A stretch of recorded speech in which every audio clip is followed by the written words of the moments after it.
하늘에 계신 아버지, 오늘 다시금 우리를 주님 앞으로 인도하셨으니 감사합니다. 오늘 예배하는 자들 위해 함께하여 주시고 심령에 축복하셔서 오늘 하나님께서 주시는 참된 평화와 기쁨을 경험하는 귀한 예배가 될 수 있도록 인도하여 주시옵소서. 주님께서 그렇게 함께하시고 시종을 인도하여 주실 것을 믿고 바라오며 사랑에 충만하신 예수님의 이름으로 기도드렸습니다. 아멘. 교동문 838장 복 있는 사람. 복 있는 사람은 악인들의 꾀를 따르지 아니하며 죄인들의 길에 서지 아니하며 오만한 자들의 자리에 앉지 아니하고 오직 여호와의 율법을 즐거워하여 그의 율법을 주야로 묵상하는도다. 그는 시냇가에 심은 나무가 철을 따라 열매를 맺으며 그 잎사귀가 마르지 아니함 같으니 그가 하는 모든 일이 다 형통하리로다. 악인들은 그렇지 아니하며 오직 바람에 나는 겨와 같도다. 그러므로 악인들은 심판을 견디지 못하며 죄인들이 의인들의 모임에 들지 못하리로다. 무릇 의인들의 길은 여호와께서 인정하시나 악인들의 길은 망하리로다.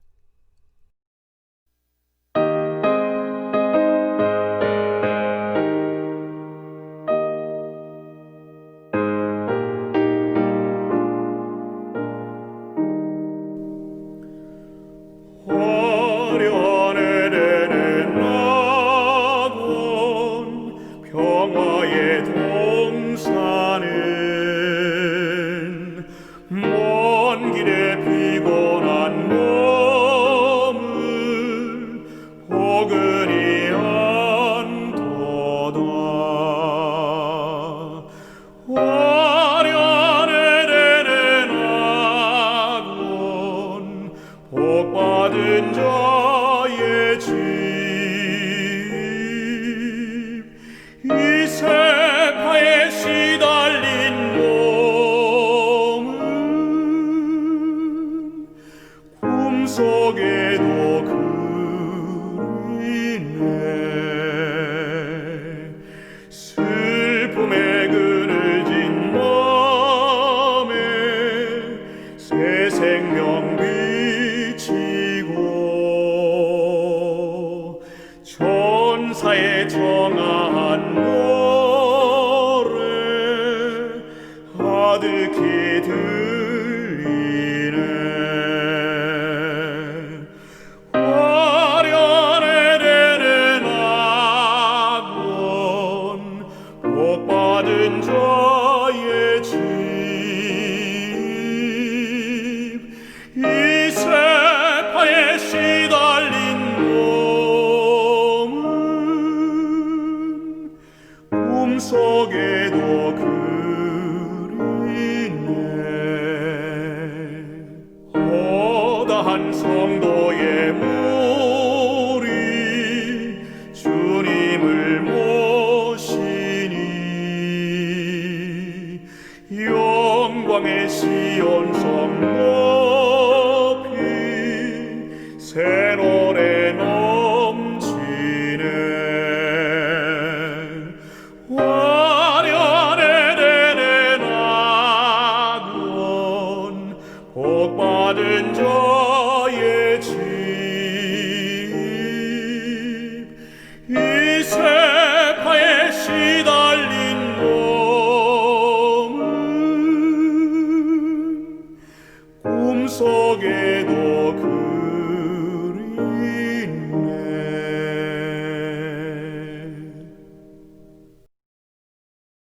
하늘에 계신 하나님 아버지, 저희를 예배의 자리로 다시금 불러주시니 감사드립니다. 저희가 처한 환경과 상황을 바라보지 않고 오늘 예배를 통하여 저희의 인도자가 되시는 예수님을 바라볼 수 있도록 함께하여 주시옵소서. 인간의 연약함과 한계 때문에 걱정하는 것이 아니라 참된 힘과 지혜의 근원이신 예수님을 생각하며 안녕함을 받도록 저희의 생각을 지켜주시길 기도합니다. 비록 아직 코로나로 인해 많은 사람들이 어려움 속에 있지만 서로를 위해 기도할 수 있기 때문에 소망이 있음을 잊지 않도록 도와주시옵소서.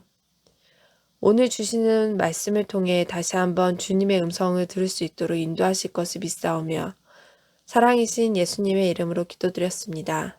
아멘.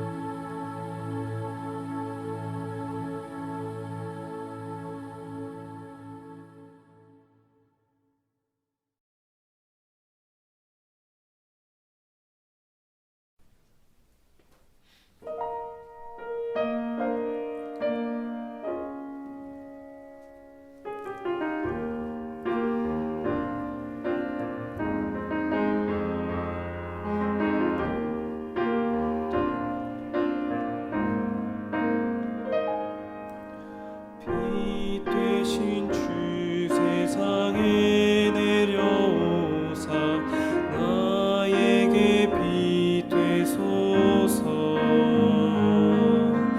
내 맘속에 주 사모하니 늘 내 곁에 계소서. 나 주께 드릴 찬양 주께 드릴 경배 기도하며 고백합니다. 그 놀라우신 사랑 놀라우신 은혜 크신 일을 행하셨도다.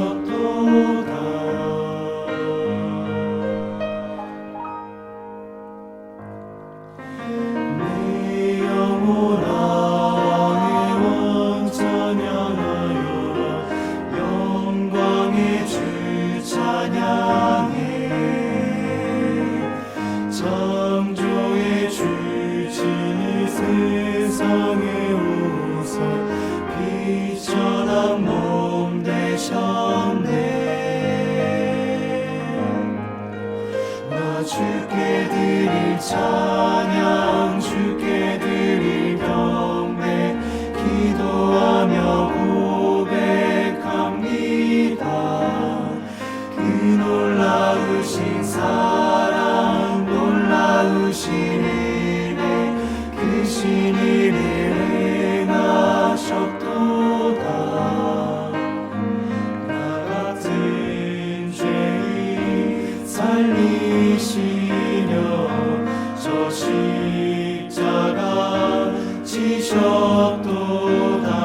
나 같은 죄인 살리시려 저 십자가 지셨도다.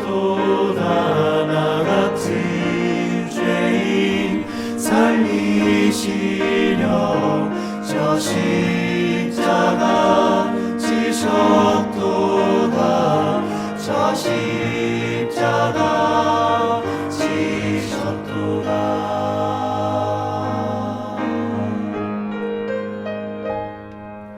주께 드릴 찬양 주께 드릴 경배 기도하며 고백합니다.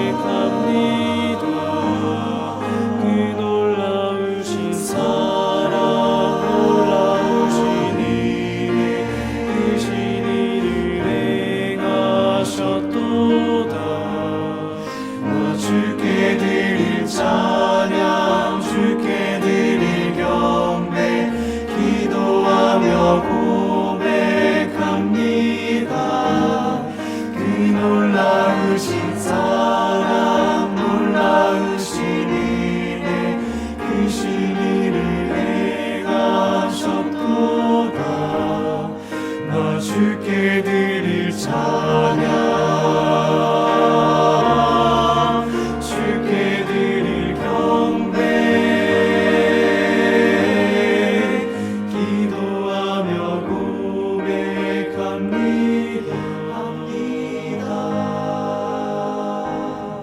나 주께 드릴 찬양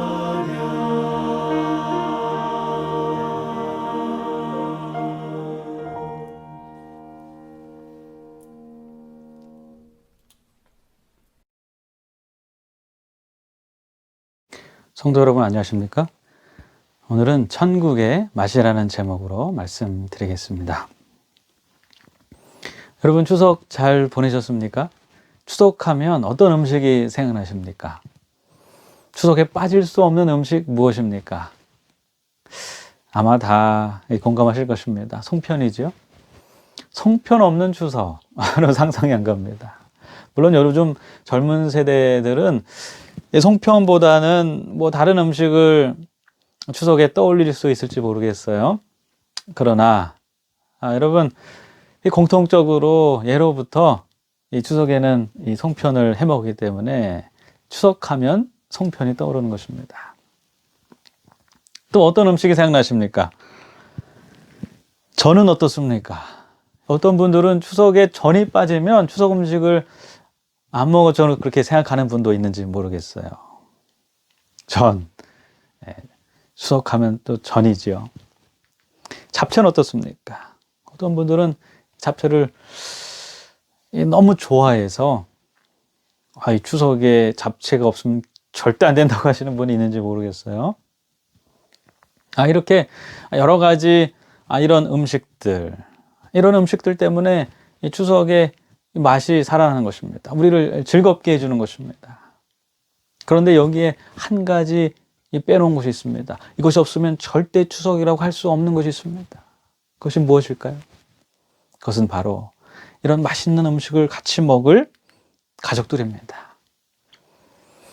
만약 추석에 아무리 송편이 맛있게 빚어져 있고 전과 이 잡채가 맛있게 만들어졌어도 그것을 같이 먹을 가족이 없다면 그것이 어떻게 맛있는 음식이 되겠습니까? 어떻게 추석의 맛을 제대로 느낄 수 있겠습니까? 역시 추석이 정말 즐거운 명절이 수밖에 없는 것은 따뜻한 정과 사랑을 나누는 가족들 때문임을 우리가 알게 되는 것이죠. 여기에 이 할아버지 한번 보세요. 이 손자, 손녀들을 옆에 끼고 그들이 먹을 이 음식을 손수하고 있어요. 사랑하는 가족들이 먹을 음식을 하고 있을 때 비록 힘들지만 즐거운 것입니다. 추석에는 이 가족들이 함께 해야 돼요. 그런데 이번 추석은 그것이 빠졌어요. 여기 플랜카드를 한번 보시기 바랍니다. 아들아 딸아 코로나 극복 후에 우리 만나자. 청양읍에서 이렇게 플랜카드를 걸었습니다. 정부에서도 고향 친지 방문을 자제하기를, 집에서 명절 보내기를 바라고 있습니다. 청양뿐만 아닙니다. 해남군에 한번 보세요. 며느라 코로나 없는 추석이 효도다. 니그들끼리 집콕 함시롱 즐겁게 지내라. 아그들아 어쩌든지 코로나 조심하고 용돈은 통장으로 보내그라이. 참 센스 있는 플랜카드죠. 얘들아 만난 거 보내줄란께 추석엔 내려오지 말아라. 이렇게 말하고 있고요. 아들아 며느라 이번 추석에는 안 와도 된단께.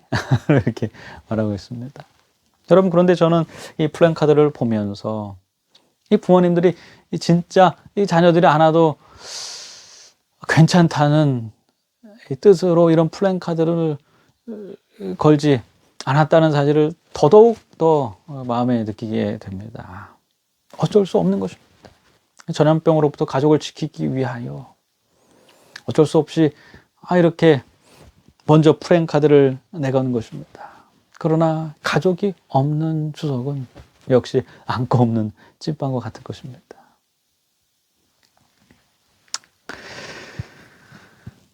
예수님께서도 이 잔치에 사람이 없는 상황을 이야기로 말씀해 주셨어요. 누가복음에 있는 말씀을 좀 읽어 드리겠습니다.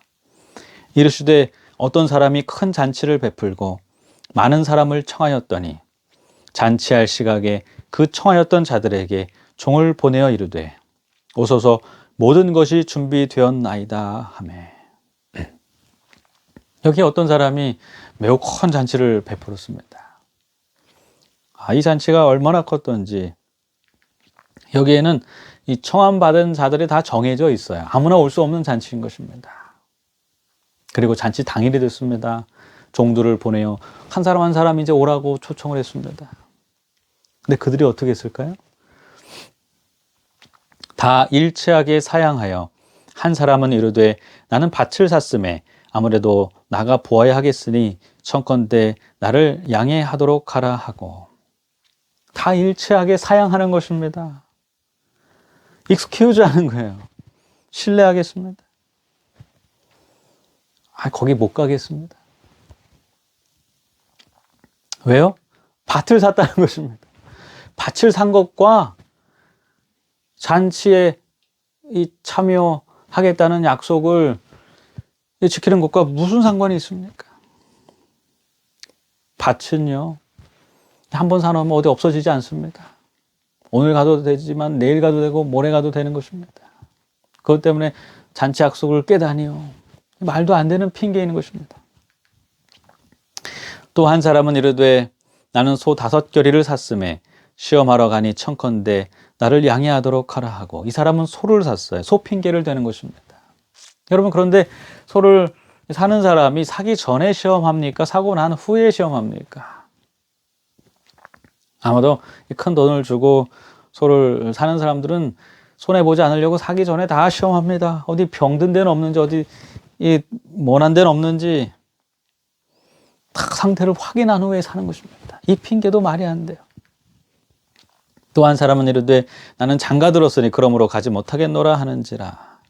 이것도 말이 안 되는 것입니다. 부인과 함께 참석하면 더 즐거운 잔치가 될 것입니다.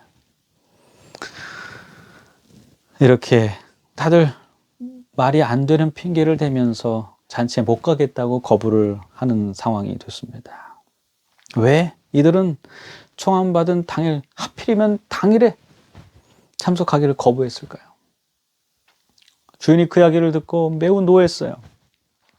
그리고 즉각 종을 보내서 거리에 가서, 골목에 가서 가난한 자들을 초청하고 몸이 불편한 자들을 초청하고 이 자리를 채우라고 했습니다. 그래도 자리가 남았어요. 그러자 이제는 경계를 넘어서 길과 울타리까지, 산 울타리까지 가서 사람들을 강권하여 데려와서 내 잔치 자리를 채우라고 말하고 있는 것입니다.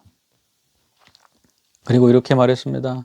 내가 너에게 말하노니 전에 청하였던 그 사람들은 하나도 내 잔치를 맛보지 못하리라. 여러분, 이 제일 먼저 청함받았던 사람들, 그 사람은 왜 이 잔치를 거절했을까요? 아마도 그들은 자신을 초대한 이 잔치의 주인이 누군지 확실히 알지 못했던 것 같습니다. 만약 누군지 알았다면, 여러분, 만약에 왕이 자신들을 초대했다면 그렇게 쉽게 거절할 수 있겠습니까? 이들은 자신을 초청한 그 주인에 대해서 잘 몰랐던 것 같아요. 하찮게 여겼던 것 같아요. 그래서 그들은 잔치를 통해서 맛볼 것에 대한 기대감도 별로 없었던 것 같습니다. 그리고 자신의 소유물에 대한 애착이 지나치게 심했어요. 그래서 그것을 보기 위하여 볼 이득 없는 잔치, 거기에 가겠다는 약속 정도는 그저 이렇게 파기할 수 있었던 것입니다.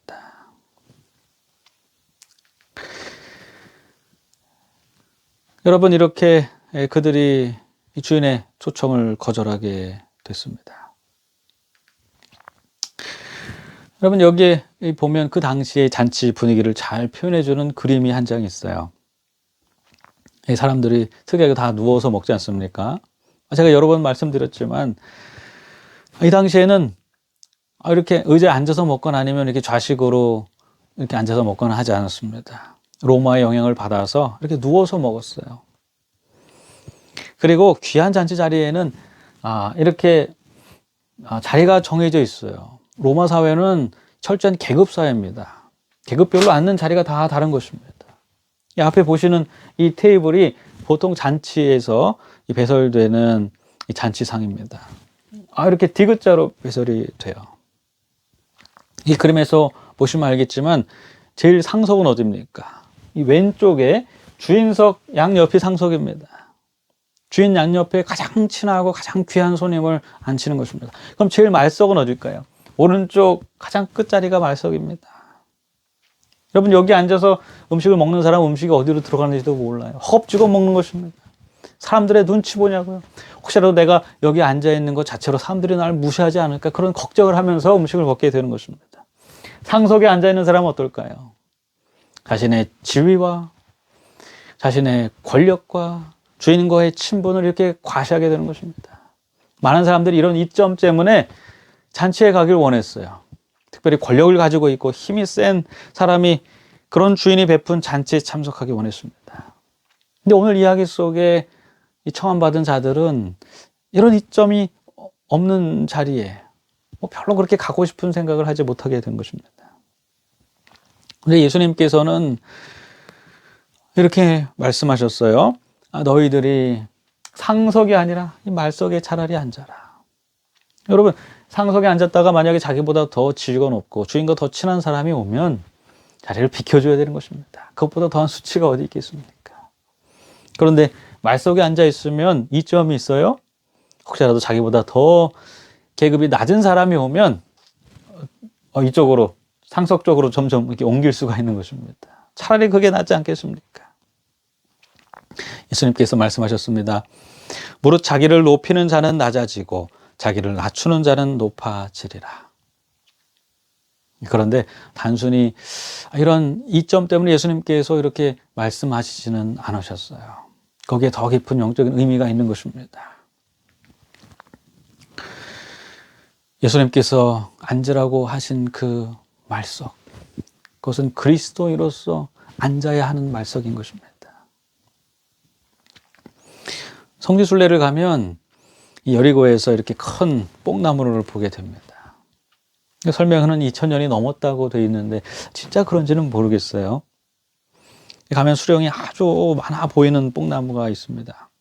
여기가 바로 삭개오가 올라갔던 뽕나무입니다. 여러분, 삭개오는 예수님께서 여리고에 오신다는 소식을 듣고 예수님이 가장 잘 보일 만한 가장 높은 곳으로 올랐어요. 그것이 어쩌면 이 삭개오의 이 생활 습관인지 모르겠습니다. 삭개오는 키가 좀 작았어요. 별로 그렇게 부유하거나 유명하지 못했습니다. 오히려 세리로서 사람들의 미움은 다 받고 있었어요. 그런 삭개오가 살아갈 수 있는 유일한 길은 올라가는 거였습니다. 좀 더 부유해지는 거였어요. 그래서 사람들의 돈을 착취합니다. 그렇게 부유해서 겨우겨우 상석에 앉는 것, 그것이 그의 인생의 최대 목표인지 모르겠어요. 오늘도 이 뽕나무를 오르지 않습니까? 가장 높은 곳, 가장 상석에 그가 드디어 앉았어요. 그리고 저 멀리 예수님께서 오시는 모습을 보게 됩니다. 그런데 예수님께서 오셔서 삭개오를 보고 뭐라고 말씀하십니까? 예수님께서 말씀하십니다. 삭개오야, 내려오라. 내가 오늘 너희 집에 유하여야 하겠다. 삭개오는 순간 갈등했을 것입니다. 겨우겨우 올라온 자리예요. 예수님은 또 내려오러 가는 것입니다. 그런데 말씀을 보면 삭개오가 그렇게 심각하게 갈등하지 않았어요. 그런 이 말씀을 보고 곧바로 내려갔어요. 그의 인생에서 처음 자신의 노력이 아니라 상대방이 먼저 자신을 초청하는 음성을 들은 것입니다. 내가 노력해서 상대방을 우리 집에 초대하려고 해도 사람들이 죄인이라고 우리 집에 잘 오지 않았어요. 그런데 예수님께서는 내가 말하기도 전에 나를 초청하시는 것입니다. 그의 인생에 처음 은혜를 경험했어요. 내가 노력하지 않아도 얻을 수 있는 은혜. 그리고 그분께서 삭개오의 집에 갔을 뿐만 아니라 그를 그분의 백성으로 삼아 주셨어요. 삭개오가 그 큰 은혜를 느끼고 감사한 나머지 예수님께 약속을 하지 않습니까? 예수님, 제가 지금까지 다른 사람과 착복한 거 있으면 다 더 변상하겠습니다. 그러면 삭개오의 재산이 줍니다. 이제 다른 사람의 잔치집에 참석했을 때 그 예전처럼 상석에 앉을 수가 없어요.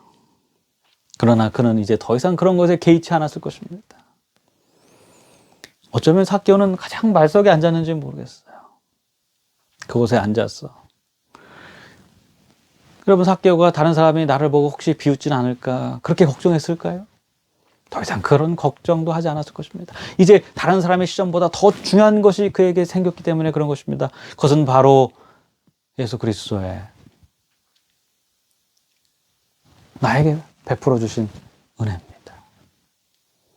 내가 노력하지 않았어도 그분께서 나를 받아주시고 그렇게 그분의 백성 삼아주신, 하나님의 자녀 삼아주신 그분의 은혜, 그걸 생각하고 기꺼이 삭개오는 말석에 앉습니다. 여러분, 그런 그의 행동 자체가 나는 이제 더 이상 나의 노력을 과시하면서 그렇게 기어 올라가는 그런 인생을 사는 사람이 아니라 이제는 은혜로 사는 사람이다. 그것을 증거하는 삶을 사는 것입니다. 그리스도의 은혜로 살아가는 자가 천국을 맛본 자인 것입니다. 오늘 이야기에서 천국을 맛본 자들, 첫 번째 초청받은 자들 이 자리에 그들이 오지 않았기 때문에 이 초대함 받은 자들, 그들은 가난했고 그들은 병들었고 그들은 맹인이었고 그들은 별 볼 일 없는 자들이었지만 그들이 이 주인의 초청을 받아 잔치자리에 왔을 때 그들은 깜짝 놀랐습니다. 왜냐하면 그곳에는 먹을 것이 정말 넘쳐났어요. 평생 한 번도 맛보지 못한 진귀한 음식들이 차려져 있었습니다. 여러분, 그들이 자리 다툼했을까요? 누가 상석에 앉을 수 있는가 하고 그들이 서로 경쟁했을까요? 아닙니다. 오히려 그들은 말석에 앉기를 자처했을 것입니다. 왜냐하면 그들은 지금 은혜 받은 자들이기 때문에 그래요. 아마 서로 말석에 앉겠다고 싸우지 않았는지 모르겠어요. 잔치가 무르익어갈 쯤 이 잔치를 배설한 주인이 누군지 알게 되는 것입니다. 그분은 다름 아니라 창조주 하나님이셨어요. 그분께서 잔치를 배설하신 것입니다. 그리고 이 초청에 응한 자들에게 주어질 선물을 이제 개봉하게 되는 것입니다. 그것이 무엇이었을까요? 하나님께서 초청하신 잔치에 참여한 자들에게 주어진 놀라운 선물은 신분이 변화되는 것이었어요. 그들은 더 이상 가난한 자가 아니었습니다. 그들은 이제 더 이상 병자, 환자, 맹인이 아니었어요. 그들은 이제 당당하게 하나님의 자녀가 된 것입니다. 그들의 신분이 변화가 된 것입니다. 그리고 영생을 누릴 특권을 선물로 받게 됩니다. 하나님의 나라를 유업으로 받을 수 있는 특권을 그들이 받게 되는 것입니다. 놀라운 일이었어요. 그들의 마음속에 감사와 은혜가 넘치게 된 것입니다. 그들이 한 일은 뭐예요? 단지 주인의 초청에 응한 것뿐이었어요. 그런데 그들이 이 모든 선물을 받고 이 가슴 한가득 선물을 안고 얼마나 좋아했겠습니까? 그들은 이제 은혜로 사는 인생이 됐어요. 하나님께서는 당신이 준비하신 잔치에서 하늘이 제공할 수 있는 최대의 선물, 곧 그 가치를 따질 수 없는 선물을 그들에게 주셨다. 하나님의 사랑이 값진 잔치를 차리게 하셨고 무진장의 물자를 준비하게 하셨다.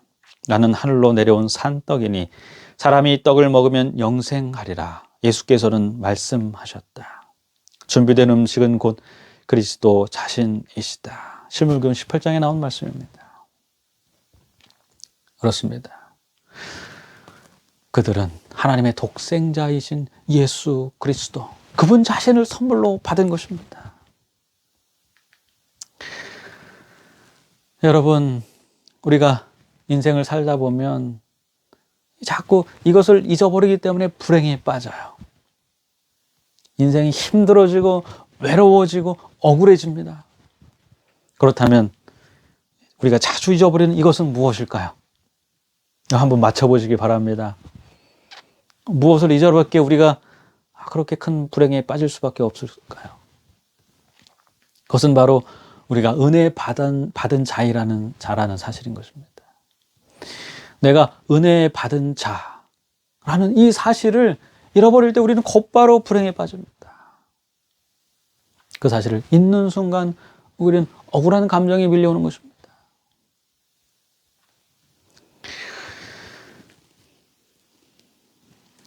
6.25 전쟁이 끝나갈 무렵입니다. 한 미군 장교가 한 한국인 아이를 입양을 하고 미국에서 같이 살게 됐어요. 아이들은 행복하게 살았습니다. 이 아이는 정말 열심히 성실히 공부했어요. 매사에 왜 이렇게 바른지, 이 아이가 아이인지 어린인지 모를 정도로 그렇게 성실하게 사는 것입니다. 그리고 이 아이에게도 이제 사춘기가 찾아왔습니다. 그런 사춘기가 돼서 애가 조금씩 삐뚤어 나가는 것입니다. 이 아이는 그 마음속에 채워지지 않는 욕망이 있었어요. 내가 열심히 해서 받는 사랑, 그 이상을 원했습니다. 그러나 거울로 자신의 얼굴을 보니 자신은 분명 외국인이에요. 본래 이 자녀의 가정이 아닌 것입니다. 내가 열심히 해서 지금까지 인정받고 살았지만 마음 한 구석은 계속 불안한 것입니다. 언제 버려질지 모른다는 마음. 그렇게 점점점 삐뚤어 나가는 이 아이를 바라보며 이 미국인 양부모는 너무나 안타까웠어요. 그리고 혹시나 하는 마음으로 이 아이를 불러 앉힙니다. 그리고 너무나 마음 아픈 이야기라 너에게 그동안 말하지 않았지만 이제 말할 때가 됐다 하면서 말합니다. 그의 생모에 관한 이야기였어요. 그의 생모가 추운 겨울에 어떻게 그를 지키다가 목숨을 잃게 됐는지에 대한 이야기를 들었어요. 그는 자신의 생모에 관한 이야기를 듣고 눈물을 흘렸습니다. 자신을 지키기 위하여 헐벗을 수밖에 없었던 자신의 어머니. 그 어머니가 아니었으면 자기는 벌써 죽었을 거예요. 그러나 그 어머니의 은혜로 자기가 목숨을 건질 수 있었다는 사실을 알고 이 아이의 생각은 완전히 180도로 변하는 것입니다. 한참 후에 이 아이가 한국에 와서 그의 생모의 무덤을 방문했어요. 관리가 안 돼서 헐벗겨져 있었습니다. 아이는 그 무덤을 바라보면서 이렇게 말합니다. 어머니, 감사합니다. 저에게 이 큰 은혜를 베풀어 주셔서 정말로 감사합니다. 이제 어머니가 베풀어 주신 그 은혜를 생각하며 살겠습니다. 그리고 자신의 옷을 벗어서 무덤을 덮어줬다고 합니다. 성도 여러분, 우리는 은혜 받은 자임을 결코 잊지 않는 저와 여러분 되기를 간절히 바랍니다. 그리스도께서 십자가에서 온몸의 옷이 벗겨지셔서 수치를 당하시면서 돌아가셨어요. 그리고 우리를 구원하셨어요. 우리가 그렇게 은혜 받은 자인 것입니다. 설령 우리가 이 세상에 부대끼다 말석에 앉게 된다 할지라도 너무 억울해 생각하지 말게 되기를 간절히 바랍니다. 오히려 그 자리에서 내가 은혜 받은 자로 살아가고 있다는 사실을 더욱 증명하는 그리스도인이 되기를 간절히 바랍니다. 억울한 일을 당할 때가 있건 내 자존심이 뭉개지건 세상에 말석을 내게 강요하든 간에 어떤 자리에서든 내가 하나님의 큰 은혜를 받은 자임을 그 자리에서 증거하고 사는 저와 여러분들을 간절히 바랍니다. 그럴 때 하나님께서 우리를 높이실 것입니다. 오늘 그 사실을 잊지 말고 기억하는 저와 여러분들을 간절히 바라면서 말씀을 마치겠습니다. 감사합니다.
십자가 그늘에 선에 쉴고 찾았네.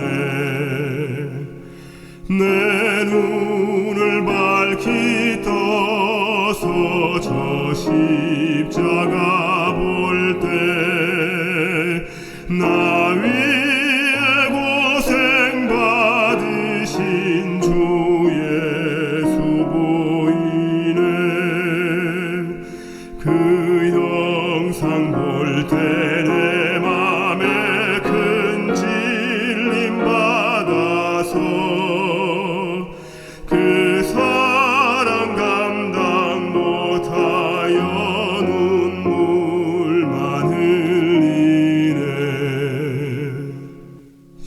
십자가 그늘 밑에 나 쉬며 살리니 나 바라는 그 광채는 주 얼굴 빛이라. 이 세상 나를 버려도 나 관계없도다. 내 한량 없는 영광은 십자가 뿐이라. 하늘에 계신 아버지, 오늘 말씀을 통하여서 다시 한번 우리가 은혜 받은 자임을 확인할 수 있도록 하셨으니 감사합니다. 오늘 우리가 어떤 환경에 처했습니까? 그 환경 속에서 혹시라도 사람들을 의식하며 그렇게 우리가 받는 대우가 무엇인지 생각하며 살고 있지는 않습니까? 오늘 이제는 사람들이 아니라 오직 우리를 구원하신 하나님의 은혜를 바라보고 사는 귀한 성도들의 삶이 될 수 있도록 인도하여 주시옵소서. 그 은혜 아래서 우리가 어떤 환경에 처해 있든지 어디에 있든지 간에 하나님의 은혜 때문에 감사와 행복이 넘치는 그런 그리스도인의 참된 삶이 될 수 있도록 하나님 인도하여 주시옵소서.